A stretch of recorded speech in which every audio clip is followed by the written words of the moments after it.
Nababahala pa rin ang ilang mamabata sa natitirang unprogrammed appropriations sa 2026 national budget kahit mahigit 92 billion pesos na halaga nito ang binito ni Pangulong Bongbong Marcos kahapon.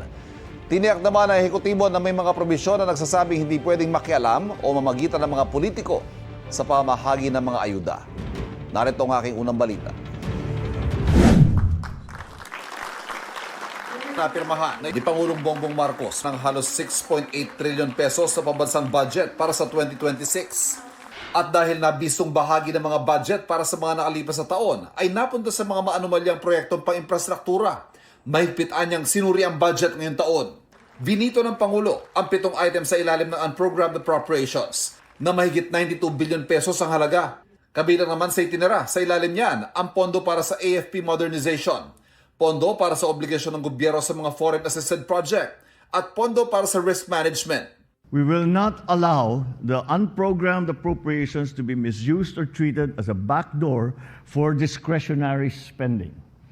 Its utilization is provided with safeguards and is only available when clearly defined triggers and tests are met and will be released only after careful validation.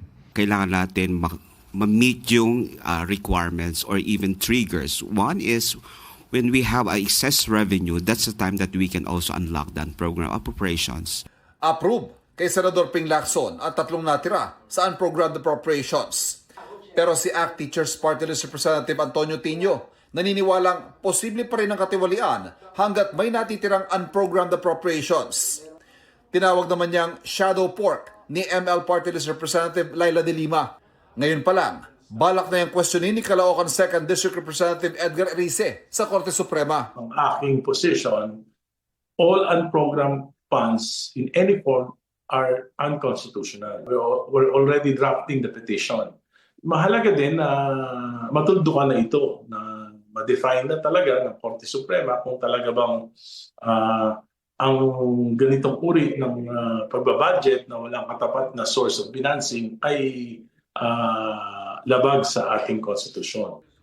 Pero nanindigan sa Senate President Tito Soto na isa ang 2026 budget sa pinakamalinis sa budget na napirmahan. Tinawag naman itong People's Budget ni House Speaker Bogie D. Pinakamalaking bahagi ng budget ay napunta sa sektor ng edukasyon. Kabilang sa 1.345 trillion peso budget ito, ang pag-hire ng mas maraming guro at non-teaching personnel at pagpapatayo ng halos 25,000 na classroom. Pinakamalaking health budget naman sa kasaysayan ng bansa, ang 448 billion pesos para sa taong ito. Pasok na dyan ang 60 billion na pinapasauli ng Korte Suprema. 297 billion pesos naman ang inilaan para sa agrikultura at kasama na dyan ang pondo para sa farm-to-market roads na dating nasa ilalim ng Department of Public Works and Highways. 270 billion pesos naman ang pondo para sa social services, kabilang ang para sa mga ayuda. Ang ilan sa mga yan tulad ng AIX, MyFIP at Tupad, nagagamit umano sa vote buying at pamumulitika ayon sa ilang mambabatas ng Makabayan Bloc. Pero sabi ng ehekutibo, naglagay naman ng probisyon na hindi pwedeng makialam o mamagitan ng mga politiko sa pamahagi ng mga ayuda. Politicians shall be barred from the distribution of any financial aid, and we shall ensure that the support reaches the intended beneficiaries without patronage. Walang bawas, walang kulang. So susundan natin yung guidelines na yan under the General Appropriations Act of 2026. Wala yan dati. So ngayon nandiyan yan. Malaking bagay ang paghihigpit sa paggastos ng gobyerno sa pagbagal ng paglago ng ekonomiya noong nakaraang taon. Ibinaba na ng Department of Economy, Planning and Development o DepDev ang mga growth targets ng bansa. Pero positibong makakabawi ang ekonomiya sa ikalawang bahagi ng 2026.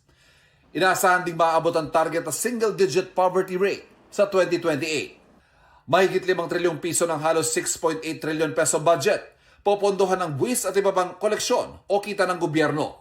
1.6 trillion pesos naman ito ang kailangang utangin. Ito ang unang balita. Ivan Mayrina para sa GMA Integrated News. Kapuso, huwag magpapahuli sa latest news and updates. Maging una ka sa balita at mag-subscribe sa YouTube channel ng GMA Integrated News.